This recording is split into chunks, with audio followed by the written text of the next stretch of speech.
بسم اللہ الرحمن الرحیم۔ السلام علیکم ورحمۃ اللہ وبرکاتہ۔ عزیز طلباء کرام، امید ہے آپ خیریت سے ہوں گے۔ بسم اللہ الرحمن الرحیم۔ بدایت المجتہد و نہایت المقتصد کا سبق نمبر 24 آج ہم زیر بحث لے کر آئیں گے۔ آج کے سبق کا عنوان کتاب النکاح الباب الثانی الرکن الثانی، اور الرکن الثانی میں جو الفصل الاول ہے اس میں سے الموضع الرابع کی تفصیل کے حوالے سے ہم گفتگو کریں گے۔ گزشتہ سبق میں جو ہم نے ابتدا کی تعارف، اس کے بعد جو آگے تفصیل ہے اس کے حوالے سے آج کے سبق میں ہم پڑھیں گے۔ آج کا سبق شروع کرنے سے قبل گزشتہ سبق کا خلاصہ دہرا لیتے ہیں اور یہ جان لیتے ہیں کہ گزشتہ سبق میں ہم نے کون سی چیزیں سیکھنے کی اور سمجھنے کی کوشش کی۔ گزشتہ سبق میں الباب الثانی سے الرکن الثانی اور الرکن الثانی سے بھی الفصل الاول کی تفصیل، اور آگے الفصل الاول کی تفصیل میں درجہ ولایت کے متعلق جو مختلف اقوال ہیں ان کے حوالے سے ہم نے سیکھنے کی اور جاننے کی کوشش کی۔ اور گزشتہ سبق میں جو بقیہ مسئلہ گزشتہ سے پیوستہ سبق سے رہ گیا تھا، یعنی کمواری بیٹی کا باپ اگر غائب ہو جائے تو کیا ولایت منتقل ہوگی یا نہیں، اس کے حوالے سے جو بقیہ مسئلہ تھا اور بقیہ گفتگو تھی وہ ہم نے گزشتہ سبق میں اس کے بارے میں معلومات حاصل کی۔ اور اس کے ساتھ ساتھ گزشتہ سبق میں ہم نے الموضع الرابع کا جو تعارف ہے اس کے حوالے سے جو ابتدائی ایک ٹائٹل ہے اس کو جاننے کی کوشش کی۔ آج کے سبق میں انشاءاللہ العزیز ہم اپنے گزشتہ سبق سے آگے بنیاد رکھیں گے، اور آج کے سبق میں الباب الثانی الرکن الثانی اور الفصل الاول کی تفصیل میں سے الموضوع الرابع کی تفصیل، اور اس میں جو پہلی چیز ہم پڑھیں گے، اس میں یہ فصل چونکہ اس حوالے سے ہے کیا آیا ولی نکاح سے روک سکتا ہے یا نہیں، یہ فصل چونکہ اس حوالے سے ہے تو اسی کے متعلق جو آگے تفصیلات ہیں وہ ہم دیکھیں گے۔ تو ہماری پہلی بحث ہوگی، جو پہلا ہمارا مسئلہ جو آج ہم جاننے کی کوشش کریں گے وہ یہی بنیاد ہوگی اس کی، کیا ولی نکاح سے روک سکتا ہے، اور اس کے بعد پھر دوسرے نمبر میں اگر ولی نکاح سے روک رہا ہے اور وہ ظلم کر رہا ہے، وہ بچی خود اپنا نکاح کرتی ہے یا کوئی دوسرا ولی اس کا نکاح کرتا ہے، تو ایسے نکاح میں کون سی چیز جو ہے وہ معتبر ہوگی۔ اور تیسرے نمبر پر جو کفو ہے، کفو آپ جانتے ہوں گے یہ ایک مشہور ترین مسئلہ ہے کہ جو نکاح کرنا ہے وہ برابری میں ہو۔ کفو جو ہوتا ہے اس میں کون سی چیزیں معتبر ہیں، کیا صرف دین معتبر ہے، صرف حسب اور نسب معتبر ہے، مال معتبر ہے، یا کس چیز کا اعتبار کیا جائے گا، یہ جو گفتگو ہے یہ ہماری آج کے سبق کا حصہ ہے۔ اب ہم دیکھتے ہیں، شروع کرتے ہیں سب سے پہلے الباب الثانی میں سے الرکن الثانی کا تعارف۔ الرکن الثانی جو ہے وہ فی شروط العقد، یعنی جو نکاح ہے، عقد ہے، اس کی جو شرائط ہے اس کے حوالے سے ہے۔ امام ابن رشد رحمہ اللہ لکھتے ہیں الرکن الثانی، یہ دوسرا رکن جو ہے یہ فی شروط العقد، یہ نکاح کی شرائط کے حوالے سے ہے۔ اس میں 3 فصلیں ہیں، اور پہلی فصل وہ ہے فی الاولیاء، اولیاء کے حوالے سے، اور گزشتہ کئی اسباق سے ہم اس فصل کی تفصیل، اس کے مسائل کی توضیح، تشریح اور فقہاء کا اختلاف، سبب اختلاف، ادلہ کے حوالے سے ہم نے الحمدللہ گزشتہ کئی اسباق سے اس کو سمجھنے کی کوشش کی۔ دوسری فصل جو ہے وہ فی شہود، گواہوں کے حوالے سے، اور تیسری فصل فی صداق، مہر کے حوالے سے۔ اور اب چونکہ ہمارا تعلق پہلی فصل سے ہے، پہلی فصل کا تعارف کچھ یوں کرواتے ہیں کہ الفصل الاول فی الاولیاء، یہ اولیاء کے حوالے سے ہے۔ من نظر فی الاولیاء فی مواضع اربع، اور اولیاء کے حوالے سے جب گفتگو ہوگی تو اس کو ہم 4 حصوں میں تقسیم کریں گے۔ الموضع الاول فی اشتراط الولایت فی صحت النکاح، کہ صحت نکاح میں ولایت شرط ہے یا نہیں، اور الموضع الثانی فی صفت الولی، اولیاء کے اوصاف کیا ہیں، اس میں ایسی صفات جو ولایت کو واجب قرار دیتی ہیں اور وہ صفات جو ولایت کو سلب کر لیتی ہیں، دونوں شامل ہیں۔ تیسرے نمبر پر فی اصناف الاولیاء، اولیاء کے اقسام اور ان کی ترتیب، یہ گزشتہ اسباق میں ہم نے اسی مسئلے کو سمجھنے کی کوشش کی۔ اور چوتھی فصل جو ہے وہ فی عضل الاولیاء، وہ اولیاء کے حوالے سے ہے، کیا آیا اولیاء نکاح سے روک سکتے ہیں من یلونہم، جو ان کے ماتحت ہے، اور جو اختلاف واقع ہو جائے بین الولی والمولا علیہ، ولی کے درمیان اور جو اس کی ولایت میں ہے، ان دونوں کے درمیان جب سوچ کا اختلاف پیدا ہو جائے، کلیش پیدا ہو جائے، تو اس میں کیا حکم ہوگا، اسی کے حوالے سے آج ہم تفصیل پڑھیں گے۔ الفصل الاول میں الموضوع الرابع، اس میں پہلی چیز یہ ہے کہ آپ ولی نکاح سے روک سکتا ہے۔ الموضوع الرابع، چوتھا مسئلہ فی عضل الاولیاء، اولیاء کے روک دینے کے حوالے سے ہے، اولیاء کے ساتھ کلیش ہو جانے کی وجہ سے ہے۔ اگر ولی نکاح سے روک دے تو ایسی صورت میں پھر کیا حکم ہوگا، یہ جو چوتھا مسئلہ ہے یہ اسی حوالے سے گفتگو ہوگی۔ الموضوع الرابع فی عضل الاولیاء، چوتھا مسئلہ اولیاء کے نکاح سے روک دینے کے حوالے سے، باتفقوا، اور سارے کے سارے فقہا جو ہے وہ اس بات پر متفق ہے، وہ اس بات پہ راضی ہیں اور ان کا قول اسی بات پر ہے، علی انہ لیس للولی ان یعضل ولیتہ اذا دعت الى کفء وبصداق مثلها، سارے کے سارے اس بات پر متفق ہے کہ انہ لیس للولی، ولی کے لیے جائز ہی نہیں ہے کہ ان یعضل ولیتہ، کہ وہ اپنے ماتحت جو بچی ہے جس کا وہ ولی بنا ہے اس کو نکاح سے روکے، اذا دعت الی، جب وہ بچی ایسے نکاح کا مطالبہ کر رہی ہے کہ اس کا خامد الی کفء وبصداق مثلها، وہ جو بچی نکاح کا مطالبہ کر رہی ہے اور جس کو اس نے بطور شوہر منتخب کیا ہے وہ کفء، یعنی اس میں برابری بھی ہے، ہم پلہ بھی ہے، اور صداق مثل بھی موجود ہے، یعنی مہر بھی اچھا ہے، اور جو دوسرا ایک معاشرتی سٹیٹس ہے خاندان، برادری، مال دولت کے حوالے سے وہ بھی ٹھیک ہے۔ عزیز طلباء کرام، آگے پڑھنے سے قبل یہاں پر ایک مسئلہ سمجھنا ضروری اور بڑا اہم ہے، اور وہ یہ ہے کہ نکاح سے روک دینا جو ہے یہ درست نہیں ہے۔ اللہ کے نبی صلی اللہ علیہ وسلم کے صحابہ اور رسول اللہ صلی اللہ علیہ وسلم کے خود جو ذاتی احکامات ہیں اور آپ صلی اللہ علیہ وسلم کے مطابق جو آپ نے حکم دے کر کام کروائے، ان میں یہ بات شامل ہے کہ رسول اللہ صلی اللہ علیہ وسلم نکاح میں مجبوری کو جائز قرار نہیں دیتے۔ مثال کے طور پر ایک باپ نے اپنی بچی کا نکاح کر دیا اس کی مرضی کے بغیر، اللہ کے نبی صلی اللہ علیہ وسلم کے پاس جب یہ موقع پہنچا، یہ مسئلہ پہنچا، تو آپ صلی اللہ علیہ وسلم نے اختیار دے دیا۔ اسی طرح یہ روکنے کے حوالے سے کہ نکاح ہوا یا نہیں ہوا اور اس بچی کو اس کا ولی نکاح سے روک دے، تو اس کے حوالے سے شریعت نے اجازت نہیں دی۔ اس میں سب سے بڑی دلیل جو ہے وہ حضرت معقل بن یسار رضی اللہ تعالی عنہ جو ہے ان کا قصہ ہے۔ انہوں نے اپنی بہن کی شادی کی، اور جب شادی کی تو شادی کی کچھ دیر بعد جو بہنوئی تھا ان کا، اس نے ان کی بہن کو طلاق دے دی۔ جب ایک طلاق ہو گئی اور وہ دوبارہ رجوع کرنا چاہتا تھا تو بہن بھی راضی تھی رجوع پر، اور جو بہنوئی تھا وہ بھی رجوع کے لیے راضی تھا، لیکن حضرت معقل بن یسار رضی اللہ تعالیٰ عنہ فرماتے تھے کہ نہیں، میں نے تجھے رشتہ دیا اپنی بہن کا، میں نے تجھے تیرے گھر کی رونق کو بحال کیا، تجھے عزت بخشی، لیکن اس کا نتیجہ یہ ہے کہ تو نے میری بہن کو طلاق دے دی، اب دوبارہ نکاح نہیں کروں گا۔ جب یہ ایسا مسئلہ چلا اور حضرت معقل رضی اللہ تعالیٰ عنہ نے قسم کھا لی، تو پھر رسول اللہ صلی اللہ علیہ وسلم پر وحی اتری۔ اللہ رب العزت نے فرمایا اعوذ باللہ من الشیطان الرجیم فلا تعضلوهن ان ينكحن ازواجهن،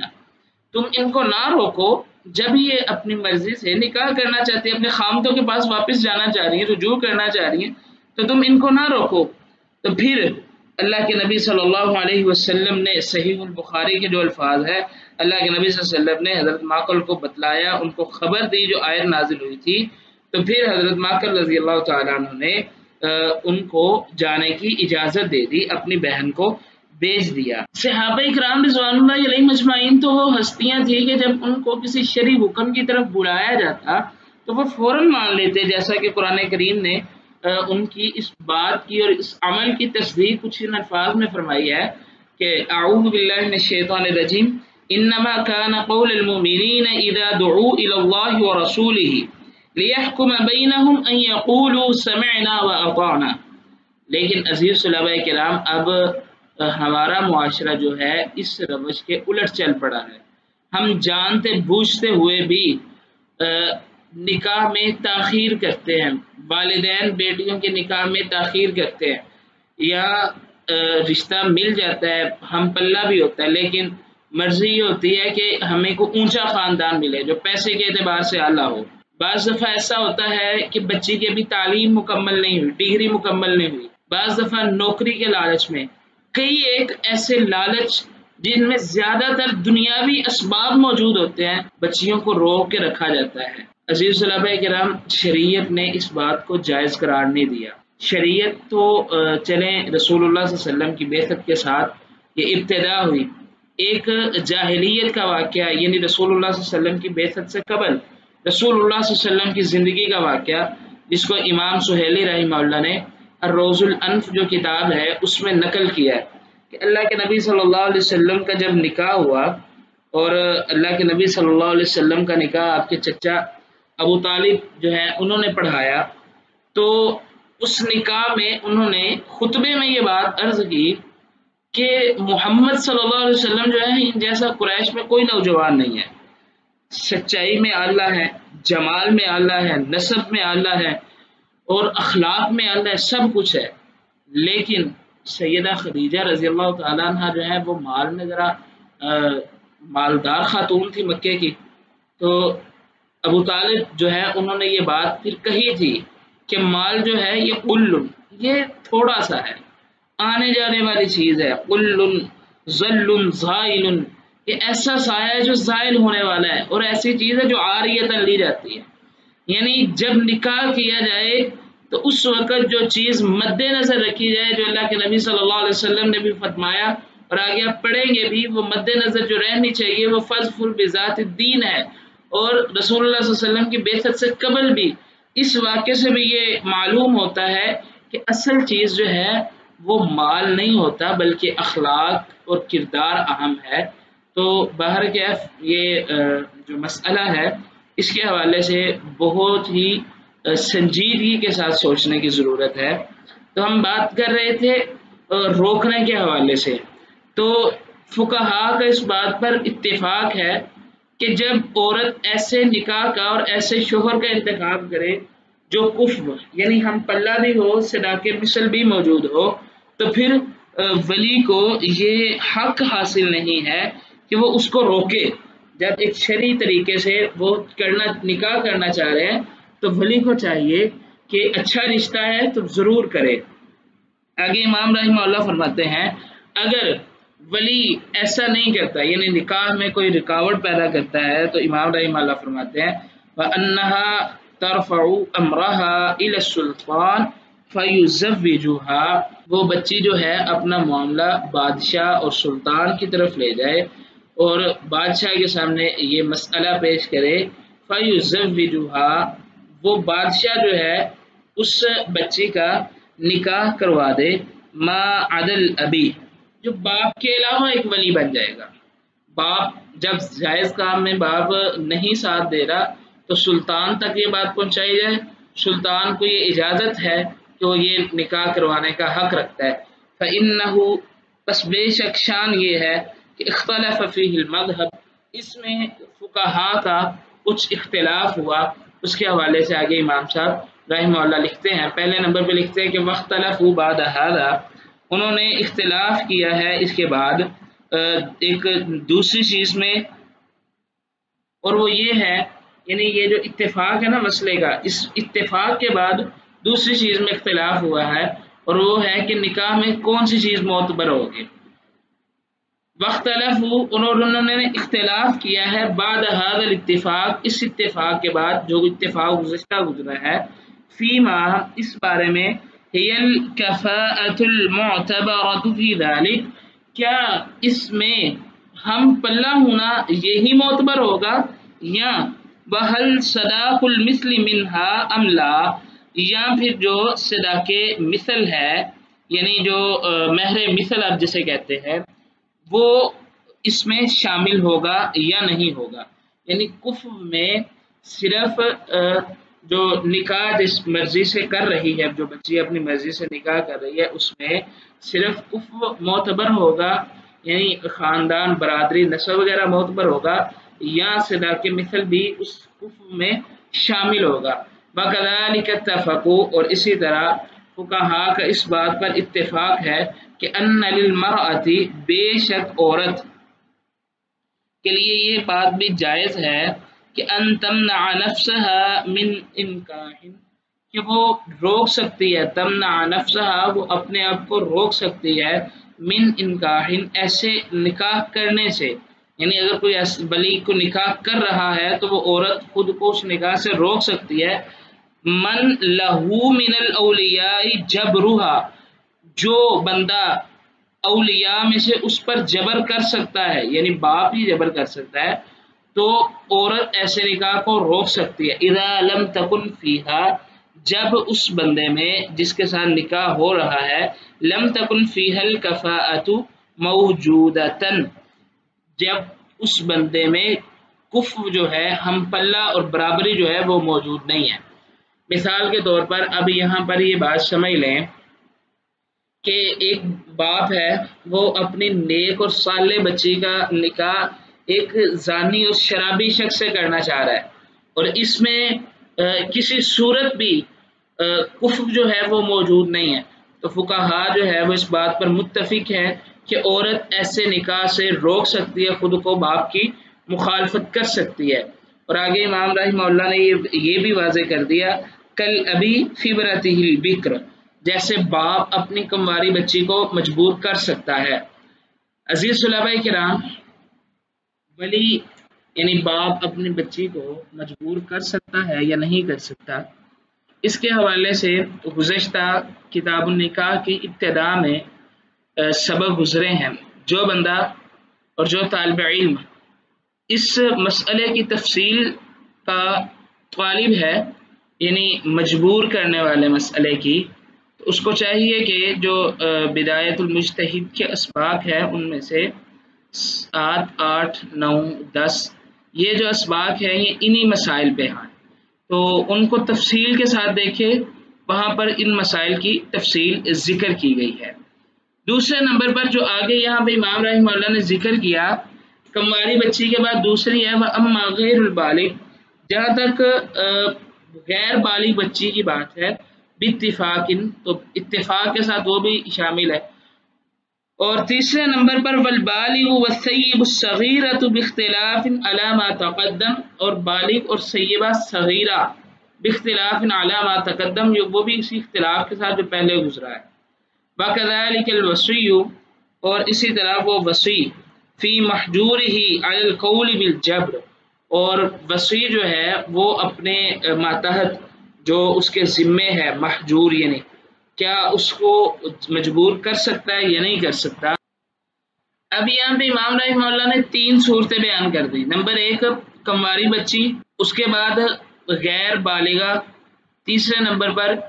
بالغ ہے لیکن سیبہ صغیرہ ہے، اور وصی کا معاملہ ایک الگ مسئلہ ہے. امام رحمہ اللہ نے یہ ذکر کرنے کے بعد یہ ساتھ جو لکھا ہے نا باختلاف علی ما تقدم، ما تقدم سے مراد جو پہلے بحث ہم کر چکے ہیں اس کے حوالے سے. جو تفصیل کا طالب ہے وہ ان اسباق کی طرف اور گزشتہ فصول کی طرف رجوع کرے. آگے امام رحمہ اللہ فرماتے ہیں فَأَمَّا الْكَفَاءَةُ، جہاں تک کفر کی بات ہے، فَأَنَّهُمْ، پس بے شک سارے کے سارے فقہا، اتفقوا، وہ اس بات پر متفق ہوئے ہیں کہ علی ان الدین معتبر فی ذلک، کہ کفر میں دین جو ہے وہ سب سے زیادہ معتبر ہے، الا مگر ما رویہ، جو روایت کیا گیا ہے، ان محمد بن الحسن من اسقاط اعتبار الدینی. تمام فقہا جو ہیں وہ اس بات پر متفق ہیں، اس بات کو معتبر سمجھتے ہیں کہ دین جو ہے اس کا اعتبار کیا جائے گا، لیکن محمد بن حسن جو ہیں وہ اعتبار دین کے حوالے سے مخالف ہے جمہور کے. اور آگے امام رحمہ اللہ فرماتے ہیں کہ ولم یختلف المذہب، مذہب میں اختلاف نہیں ہے، یعنی جو فقہا ہے ان میں اس بارے میں کوئی اختلاف نہیں ہے کہ ان البکرا بے شک کمواری بچی اذا زوجها الابو جب اس کا باپ اس کا بچی کا نکاح کرے من اس شخص سے شارب الخمر جو شراب پینے والا ہے وبالجملۃ من فاسق یا اس شخص سے جو فاسق ہے نافرمان ہے ان لها بے شک اس بچی کے لیے یہ جائز ہے ان تمنع نفسها من النکاح کہ وہ خود کو اس نکاح سے روک سکتی ہے۔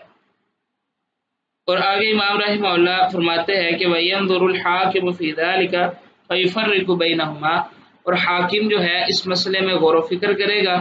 فیصلہ جو کرے گا فَيُفَرِّقُ بَيْنَهُمَا اور ان دونوں کے درمیان جدائی ڈال سکتا ہے۔ وَكَذَلِكَ اور اسی طرح ان زوجہ اگر باپ نے اس کی شادی کر دی ان زوجہا اس بچی کی ایسے شخص سے شادی ہو گئی کہ ممن مالہ حرام جس کا مال حرام ہے